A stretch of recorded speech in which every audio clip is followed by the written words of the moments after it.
Hey, what's going on, guys? It's Voss with the Coin YouTube channel. I'm here with Tails, and today we're here to bring you a Trezor hardware cryptocurrency wallet review.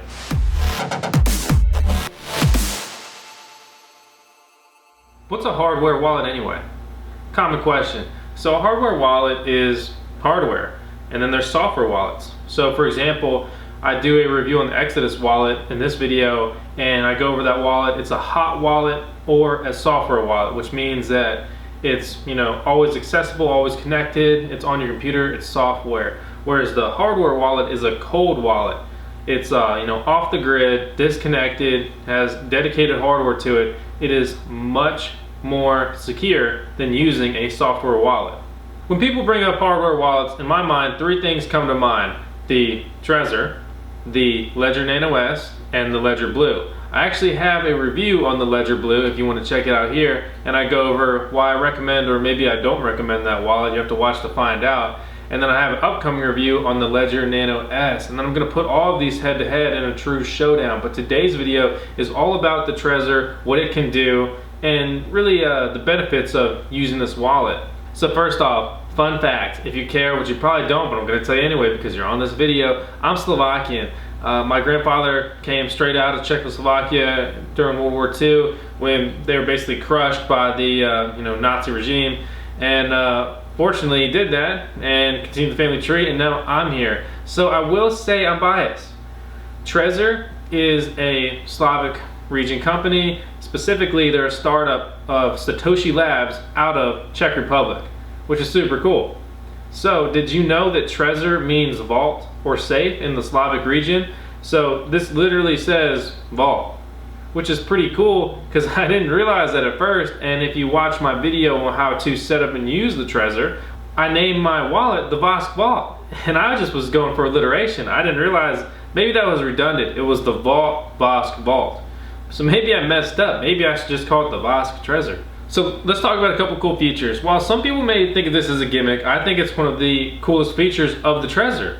You can customize the background and also the name, but more importantly, the background. So look, boom, there's Voscoin, there's the wolf logo. That is so cool. Such a cool feature that probably wasn't the hardest thing to implement, and they did it, and it really makes the device feel like it's yours. Yeah, it's kind of gimmicky. Yeah, you don't really need it to store your crypto, but at the end of the day, when you're spending like around $100, which is kind of like the average price for these, give or take, right now I think they're actually sold out. What else is new? Everything in crypto is kind of sold out right now, but that should be a sign for you to get into crypto because everything's sold out, so it must be good or a giant bubble. Let's find out. So what can the Trezor store? Well, the Trezor can store Bitcoin, Bitcoin Cash, and now very recently they've added support for Bitcoin Gold, Ethereum, and Ethereum Classic. For those two coins, they partner with my Ether wallet, which I actually personally don't really like. Their interface, I don't know what it is, it just stresses me out. I hate being on that site. But enough, that's a total opinion rant. And then there is Dash, Zcash, and Litecoin. Those are all the cryptos that you can store on the Trezor. It does have support for other third-party applications, and specifically the application I already brought up, the My Ether wallet, that allows this to store every ERC-20 or Ethereum token.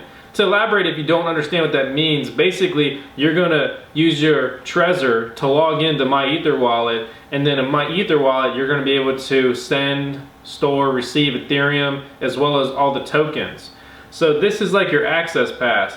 Instead of you having to hold the key to log into My Ether wallet, which you could certainly do, this will automatically do that for you, sign in for you, and should theoretically be a very, very safe alternative to a key that you could lose, misplace. If you put on your computer, that could certainly be compromised. So again, it's very imperative to focus on your security. As crypto continues to grow, hacks and just malicious moves are going to be made against crypto users because there's just more and more money to be made by successfully completing a hack.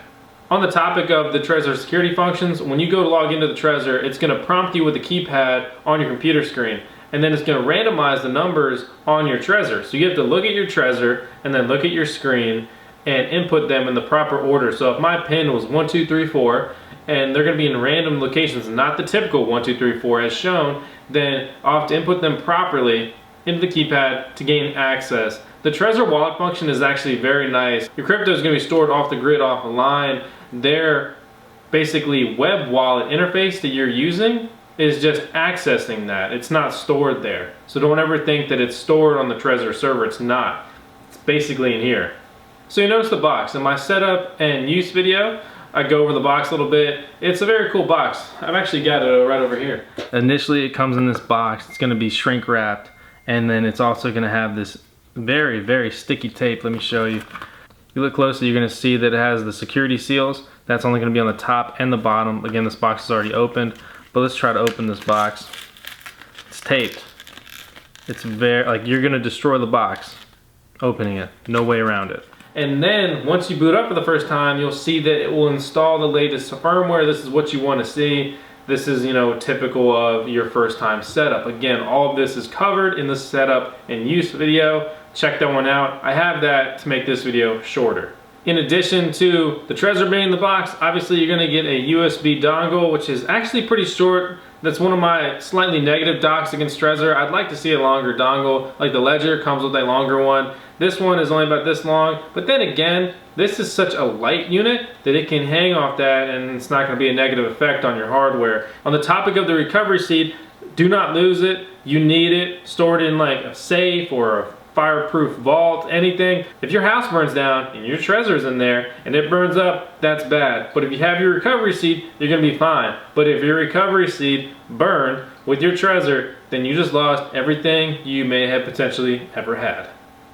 So store it in a safe spot. Maybe even make a couple copies. Throw it in like a lockbox at your bank if you believe in those banks. I mean, come on, we're crypto enthusiasts here. We don't need banks, we are our own banks. Right, Tails? Another cool random feature of the Trezor, it has a password manager, which it's basically managed through your Dropbox. Click, click, click. It'll sign you in and prompt you through all that. And I'll throw the link to the password manager below because it's not a hugely advertised function of their unit, but it's pretty cool. So you sign in there and you get to here and you can store your passwords, usernames, and whatever else you really want to stick in there. The Trezor is one of my favorite hardware wallets. I don't know what it is, but it's just so appealing. Maybe it's, you know, that Slavic bias, but it's just simple, light. I like the ergonomics. Two buttons on here to function everything you need. And their wallet setup is nice, clean, and simple. I'm a big fan of it. They executed this very well. And, you know, that's a big accomplishment as the Trezor was released in 2013. It's 2018 now. That's 5 years ago. Not exactly, but you know what I mean. I think it's going to be a great year for crypto and a great year for crypto hardware. But that doesn't mean don't go out and buy the Trezor. It's fully functional, and if it has the coins that you want, you're going to love it. Another very important feature, which I haven't touched on yet, is the fact that if I go to send a transaction, it's going to ask me to confirm that on the device. So I'm going to have to click that and send it on the device. This saves you from a malicious attack happening. That's all right. It's tough. It's going to be okay. Don't panic, Tails. It's all right. That was just, you know, all our Dogecoin. Everything's fine. Everything's fine. Everything's fine. Everything's fine. I'm telling you, everything's fine. So like I was saying, with that, it's going to protect you from if you have some kind of virus, malware on your computer, and it's basically changing the addresses on your screen. So you're looking at it and you're like, okay, I'm gonna send this to my Bittrex account or, you know, my exchange account or whatever. I wanna send this Bitcoin from my Trezor to my Coinbase. Okay, and it's showing you what you wanna see. But actually, what's really been input there is the hacker's address. So if you just went ahead and clicked it on the screen, you would think, truly, and it would show you that you're sending it to where you want to send it to. However, you would actually be clicking to send it to the hacker's address. Very bad. The functionality of the screen on the Trezor is absolutely critical here because it's going to show you the true address that this is being sent to.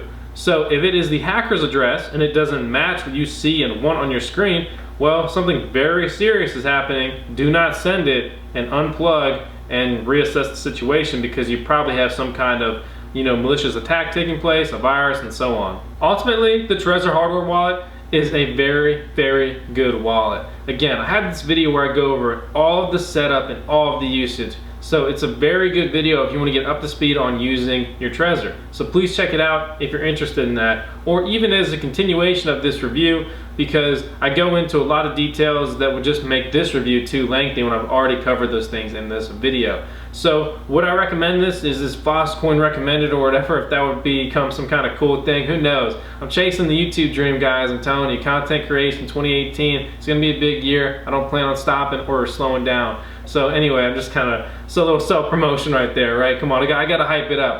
Come on, Coin, the wolf pack. We're all the wolf pack, here we go. Anyway, point is that I would recommend it. I absolutely like this device. It's a very good, very functional, and I've been very happy with it. I've never had a problem with it. Oh, boom, top question. So this is a top question, I almost forgot.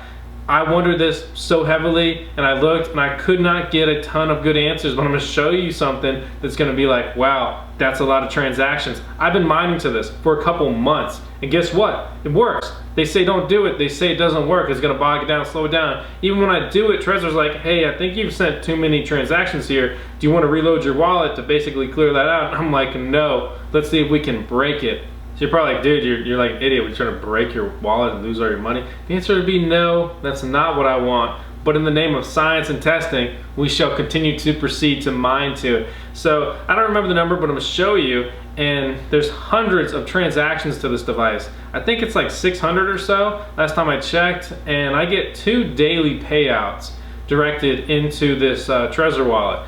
And it still works, and I sent some Litecoin last night, and between, you know, getting on there, generating the transaction, and signing it, you know, and I'm talking actually even using the site, in less than 30 seconds, I was into my Trezor, sent the Litecoin where I wanted it to go, and it had signed and verified the transaction, basically meaning that the Trezor had computed it.